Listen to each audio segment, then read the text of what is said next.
To Vamshi tech trans channel. ఇవాళ ఈ వీడియోలో మనం అజూర్ ఏడీ గురించి మాట్లాడుకుందామండి. అజూర్ ఏడీ మీ అప్లికేషన్స్‌కి మీకు ఎలా ఉపయోగపడుతుంది? అజూర్ ఏడీ అంటే ఏంటి? సో, దానివల్ల మన ఉపయోగాలు, ఏ అప్లికేషన్స్‌లో సెక్యూరిటీ ఎలా ఉంటుందనేది డిస్కస్ చేద్దాము. అలాగే డెవలప్‌మెంట్ కోడ్ కూడా చూద్దాము.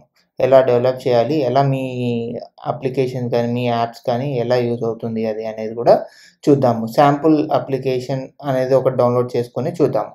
సో, ఇప్పుడు మీరు ఇక్కడ నేను నా వెబ్‌సైట్‌లో చూస్తే ఇక్కడ what is the full form of Azure AD అని ఉంది. అజూర్ ఏడీ ఫుల్ ఫార్మ్ ఏంటి అంటే Azure active directory. So, Azure active directory అనేది ఎందుకు యూజ్ చేస్తారు? సో, ఇక్కడ ఇచ్చారు చూడండి. Azure AD now known as a micro Entra ID. So, Azure ఏడీని మైక్రో ఎంట్రా ఐడీ అని కూడా పిలుస్తారు. Is an identity and access management solutions from the Microsoft. So, ఈ ఐడెంటిటీ అనేది ఎందుకు యూజ్ చేస్తారంటే టు యాక్సెస్ ద మేనేజ్మెంట్. ఆ Microsoft యొక్క మేనేజ్మెంట్ అనేది యాక్సెస్ చేయడానికి యూజ్ చేస్తారన్నమాట. That helps organisation secure and manage identities. So, ఇప్పుడు యాక్సెస్ చేసేటప్పుడు సెక్యూర్ చూసుకుంటారు కదా. సో, ఆర్గనైజేషన్ యొక్క మేనేజ్మెంట్ యాక్సెస్ చేసుకునేటప్పుడు సెక్యూర్ కోసం ఇది యూజ్ చేస్తారన్నమాట. సో, ఈ సెక్యూర్ ఎలా ఉంటుంది, దేనికోసం ఎలా చేస్తారు మన అప్లికేషన్స్‌కి అనేది చూస్తే, సో ఇక్కడ చూడండి.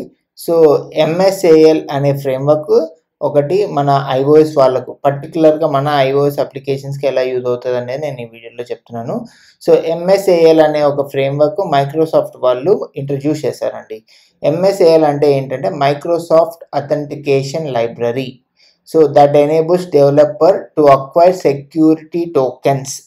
అంటే సో, ఇప్పుడు ఎంఎస్ఏఎల్ ఫ్రేమ్‌వర్క్ యూజ్ చేసి మన అప్లికేషన్‌లో, మనం బిల్డ్ చేసే అప్లికేషన్‌లో ఎంఎస్ఏఎల్ అనే ఫ్రేమ్‌వర్క్ యూజ్ చేసి ఆ ఫ్రేమ్‌వర్క్ నుంచి ఒక సెక్యూర్ టోకెన్ వస్తుంది. ఆ టోకెన్‌ని మనం లాగిన్ ఏపీఐలో కానీ, మన హోమ్ డాష్‌బోర్డ్ ఏపీఐలో కానీ, ఏ ఏపీఐలో అయినా ఈ యాక్సెస్ టోకెన్‌ని పెట్టుకుంటే, సో, మనం ఎప్పుడైనా వేరే వాళ్ళు కానీ ఎవరైనా మన మేనేజ్మెంట్, మన అప్లికేషన్స్‌ని యాక్సెస్ చేసేటప్పుడు ఈ సెక్యూరిటీ టోకెన్ వల్ల వాళ్ళు మనల్ని ఏం చేయలేరన్నమాట. సో, బేసిక్‌గా నౌ డేస్ చాలా ఇదే అవుతున్నాయి కదా. సో, ఫ్రాడ్స్ జరుగుతున్నాయి కదా. సో, ఆ ఫ్రాడ్స్ హ్యాక్ జరగకుండా సో, ఈ సెక్యూరిటీ టోకెన్ వల్ల మన ఏపీఐస్‌ని ఎవరు హ్యాక్ చేయలేరు.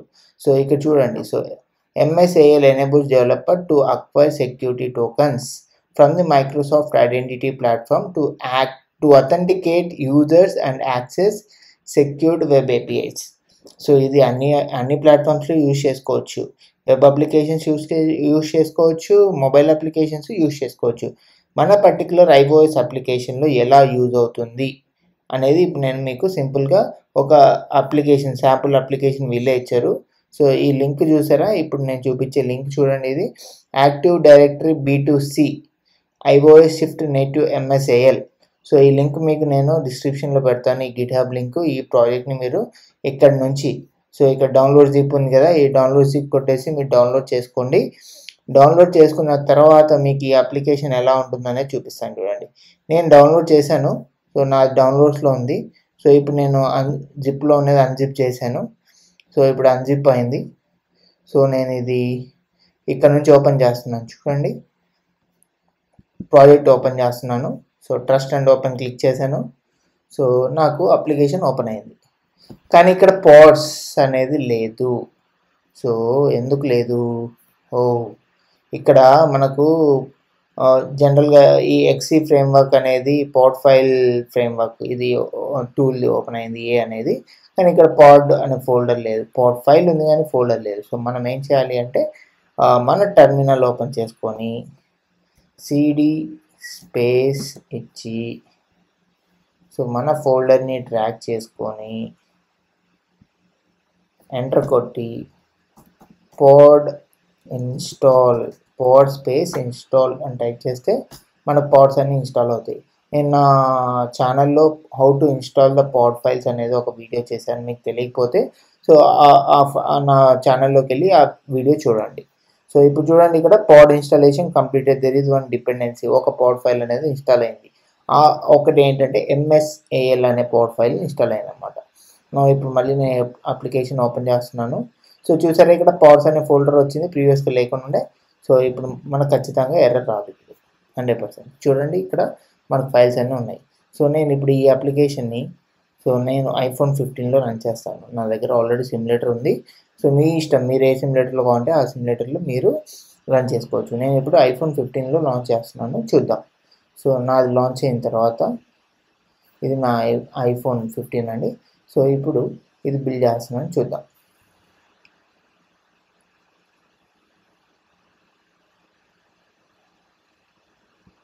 సో అది రన్ అయ్యేలోపు ఒక కీ పాయింట్ చెప్తాను ఇందులో. అది ఆల్రెడీ బిల్డ్ అయిపోయింది. సరే మనం డిస్కస్ చేద్దాం ఇది అయిపోయిన తర్వాత.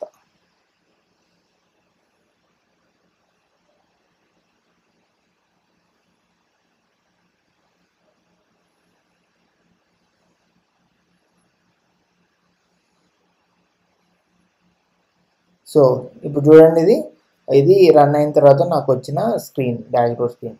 మైక్రోసాఫ్ట్ అథెంటికేషన్ లైబ్రరీ B2C అనేది ఉంది.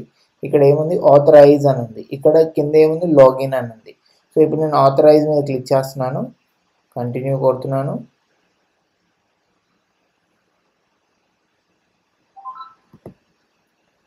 సో ఇక్కడ ఈమెయిల్ ఐడి పాస్వర్డ్ 2 అడుగుతుందండి.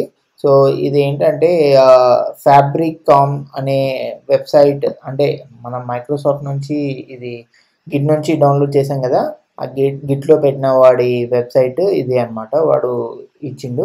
ఇందులో మన క్రెడెన్షియల్స్ ఉండవు కదా, ఈమెయిల్ ఐడి పాస్వర్డ్ ఉండవు కాబట్టి సో మనం ఏం చేద్దామంటే సైన్అప్ చేద్దాం. సో ఇక్కడ సైన్అప్ ఉంది కదా, సైన్అప్ క్లిక్ చేసుకుంటాం. ఆల్రెడీ మీ క్రెడెన్షియల్స్ ఉంటే ఈమెయిల్ ఐడి పాస్వర్డ్ ఇచ్చేసి అక్కడ మీరు లాగిన్ అవ్వచ్చు. క్రెడెన్షియల్స్ లేవు కాబట్టి నేనేం చేస్తున్నాను, సైన్అప్ అనేది ఆప్షన్ క్లిక్ చేస్తున్నాను. సో ఇప్పుడు చూడండి, ఇక్కడ సైన్అప్ మీద మీరు ఈమెయిల్ అడ్రస్ ఇచ్చేసి మీ ఈమెయిల్ అడ్రస్ ఇవ్వండి. అక్కడ సెండ్ వెరిఫికేషన్ కోడ్ మీద క్లిక్ చేయండి. మీకు ఈమెయిల్ అడ్రస్కి ఒక వెరిఫికేషన్ కోడ్ వెళ్తుంది. అక్కడ మీరు వెరిఫై అయిన తర్వాత ఇక్కడ మీకు తర్వాత password, confirm password, job title, city, ఈ కంట్రీ, రీజన్, డిస్ప్లే నేమ్, మీరు ఏ కంట్రీ అయితే ఆ country, display name, given name అన్నీ ఇచ్చేసి క్రియేట్ అని కొట్టండి. సో ఇప్పుడు మీరు క్రియేట్ అని కొట్టిన తర్వాత మీకు యూజర్ నేమ్, పాస్వర్డ్ వచ్చినాయి కదా, సో మీకు క్రియేట్ అయిపోతుంది. నేను ఆల్రెడీ సైన్అప్ చేశాను. సో నా క్రెడెన్షియల్స్తో నేను ఇక్కడ సైన్ ఇన్ అవుతున్నాను, చూడండి. సో నా దగ్గర ఆల్రెడీ ఈమెయిల్ అడ్రస్, పాస్వర్డ్ నేను సైన్అప్ చేశాను. నా ఈమెయిల్ అడ్రస్ ఇక్కడ ఇస్తున్నాను నేను.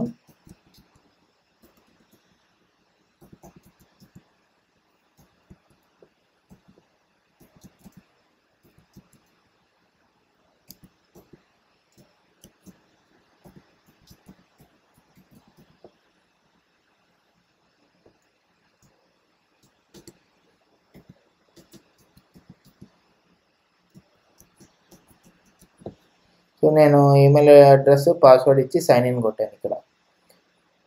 సో ఇప్పుడు మనకు సైన్ ఇన్ కొట్టాం కదా, సో ఇక్కడ చూడండి. Okay, good morning. Okay, so ఇప్పుడు చూసారా యాక్సెస్ టోకెన్ అనేది వచ్చింది. సో యాక్సెస్ టోకెన్, ఈ యాక్సెస్ టోకెన్ని మీ యొక్క ఏపీఐస్, మీ అప్లికేషన్లో యొక్క ఏపీఐస్ ఏవైతే ఉంటాయో వాటికి ఈ పారామీటర్ యాష్ చేసి పంపిస్తే మీ ఏపీఐస్ అనేది సెక్యూర్గా ఉంటాయండి. దానికోసం ఈ ఏడీ అనేది యూజ్ చేస్తారు. సో మీకు ఇప్పుడు శాంపుల్ అప్లికేషన్ అర్థమైంది కదా. సో ఇందులోనే రీఫ్రెష్ టోకెన్, సో ఈ టోకెన్ మీరు వద్దనుకుంటే మళ్ళీ రీఫ్రెష్ చేయాలనుకుంటే ఇంకొక బటన్ ఇచ్చి చూడండి, refresh token. So refresh token ఇది అక్వైర్డ్ అండ్ రీఫ్రెష్ టోకెన్ ఇక్కడ వచ్చింది. So call APIs, calling the API.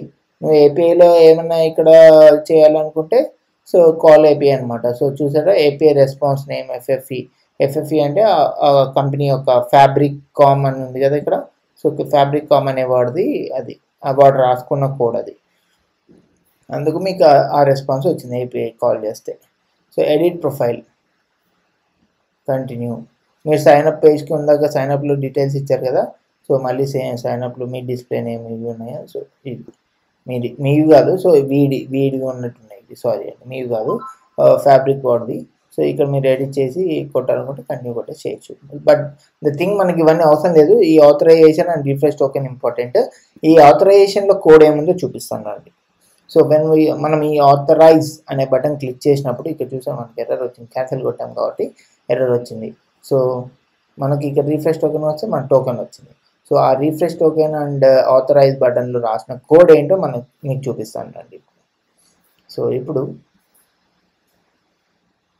So ఇవన్నీ మనకు మ్యాండేటరీ. సో మీకు మీ ఓన్గా మీ అప్లికేషన్లో మీరు మైక్రోసాఫ్ట్ ఏడీ చేయాలనుకుంటే మీకు ఒక మైక్రోసాఫ్ట్ క్రెడెన్షియల్స్ ఉండాలి. మైక్రోసాఫ్ట్ క్రెడెన్షియల్స్లో మీకు ఈ సంబంధించిన డీటెయిల్స్ అన్నీ ఉండాలి. సో ఇప్పుడు ఈ ఫ్యాబ్రికామ్ అనేది ఫ్యాబ్రిక్ వాడి శాంపుల్ గిట్ ప్రాజెక్ట్ కాబట్టి వాటిది. సో ఇవన్నీ రీప్లేస్ విత్ యువర్ కంపెనీ. మీ కంపెనీలో Microsoft user name password credentials ఉంటాయి కదా మీ పోర్టల్కి, అవి మీరు లాగిన్ అయిన తర్వాత ఈ టెనెంట్ నేము, ఈ హోస్ట్ నేము, ఈ క్లయింట్ ఐడి అన్నీ ఎవ్రీథింగ్ దాంట్లోనే ఉంటాయి. కావాలంటే నేను నెక్స్ట్ వీడియోలో, కమింగ్ వీడియోలో నా కంపెనీ యొక్క డీటెయిల్స్ ఎలా చేశాను, నా కంపెనీకి సో ఎలా సెక్యూర్ అయింది అనేది నేను నెక్స్ట్ వీడియోలో కూడా ఎక్స్ప్లెయిన్ చేస్తాను. మీరు ఆ వీడియో కూడా చూడండి. సో ఈ వీడియోలో కోడ్కి వచ్చేసరికి ఇప్పుడు ఇవి ఇంపార్టెంట్ కదా. సో ఈ 36 లైన్ టు 46 లైన్ వరకు ఈ కీ పాయింట్ వరకు ఇంపార్టెంట్ అన్నమాట. ఇప్పుడు కోడ్లోకి వెళ్ళి చూస్తే, సో ఎప్పుడైతే మనం ఆథరైజ్ బటన్ క్లిక్ చేస్తామో, సో ఆథరైజ్ బటన్ క్లిక్ చేసినప్పుడు సో మనకి ఎంఎస్ఏఎల్ ఇంటరాక్టివ్ పారామీటర్స్ అనేది, అంటే ఎంఎస్ఏఎల్ ఇంటరాక్టివ్ అంటే మైక్రోసాఫ్ట్ ఏఎల్. సో మనకు మైక్రోసాఫ్ట్ యొక్క ఫ్రేమ్వర్క్ మనకు వెబ్ పేజ్కి తీసుకెళ్ళి అక్కడ మన క్రెడెన్షియల్స్ వ్యాలిడేట్ చేసి సో మనకు రెస్పాన్స్ వస్తుంది. సో ఆ రెస్పాన్స్లో ఈ అక్వైర్ టోకెన్, సో ఈ టోకెన్ గెట్ ఫెయిల్, సో మనకు కుడ్ నాట్ అక్వైర్ టోకెన్ అనే రిజల్ట్. ఈ token get success, access token వచ్చింది అని చెప్పేసి ఆ టోకెన్ ప్రింట్ చేస్తున్నాం. ఇదే అనమాట, సింపుల్ కోడ్, ఏం లేదు. జేసన్ సీరియలైజేషన్ జరుగుతుంది. బట్ థింగ్ ఏంటంటే ఎంఎస్ఏఎల్ ఫ్రేమ్వర్క్ చూస్ చేసుకొని సీరియలైజేషన్ జరుగుతుంది. వాళ్ళ ఫ్రేమ్వర్క్లో మన క్రెడెన్షియల్స్ ఇస్తే వాళ్ళు వ్యాలిడేట్ చేసుకొని సక్సెస్ అయితే సక్సెస్ టోకెన్, ఫెయిల్యూర్ అయితే ఫెయిల్యూర్ రీజన్. ఇంతే అనమాట, ఇంకేం లేదండి ఇందులో.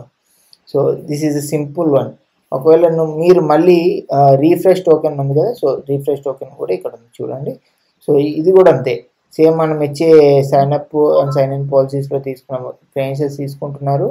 సో అగైన్ వాళ్ళు గెట్ అకౌంట్ బై పాలసీ అని క్లిక్ చేసుకుంటున్నారు. ఇవన్నీ అంటే ఆ ఫ్రేమ్వర్క్లో ఆల్రెడీ మన క్రెడెన్షియల్స్ సేవ్ అయి ఉన్నాయి కాబట్టి సో అది టోకెన్ విత్ ఎంఎస్ఏఎల్ ఫ్రేమ్వర్క్ మళ్ళీ సో మనకి ఇచ్చే రిజల్ట్స్లో మనకు టోకెన్ వస్తుంది. అంతే సింపుల్. ఇవన్నీ జేసన్ సీరియలైజేషన్. మీరు ఇక్కడ ఏం చేయాల్సిన పని ఏం లేదు. మీరు చేయాల్సిన పని ఏంటంటే ఇక్కడ ఇచ్చిన 36 లైన్ నుంచి 46 లైన్ వరకు మీ యొక్క పోర్టల్లో లాగిన్ అయ్యి, మైక్రోసాఫ్ట్ పోర్టల్లో లాగిన్ అయ్యి, మీ లాగిన్ క్రెడెన్షియల్స్ నుంచి క్రియేట్ చేసిన tenant name, host name, client ID, so ఈ సైన్అప్ పాలసీ, ఎడిట్ పాలసీ, ఇవన్నీ రీప్లేస్ విత్ యువర్ కంపెనీ అనమాట. ఈ గ్రాఫ్ యూఆర్ఎల్ మెయిన్ ఇది, ఈ గ్రాఫ్ యూఆర్ఐ. సో ఇది వాళ్ళ కంపెనీతో లింక్అప్ అయి ఉంది. స్కోప్ కూడా వాళ్ళ కంపెనీతో లింక్అప్ అయి ఉంది. సో మీ కంపెనీతో లింక్అప్ అయినవి ఆ కీస్కి ఈ వాల్యూస్ పేడ్ చేసుకొని మీరు బిల్ చేశారనుకోండి. సో దట్స్ థింగ్, మీకు వచ్చే యాక్సెస్ టోకెన్ని మీ అప్లికేషన్స్లో ఎక్కడైనా వాడుకోవచ్చు. అది అన్నమాట. So thanks for watching this video. ఈ వీడియో మీకు నచ్చినట్టయితే please do like, share and subscribe. Thank you.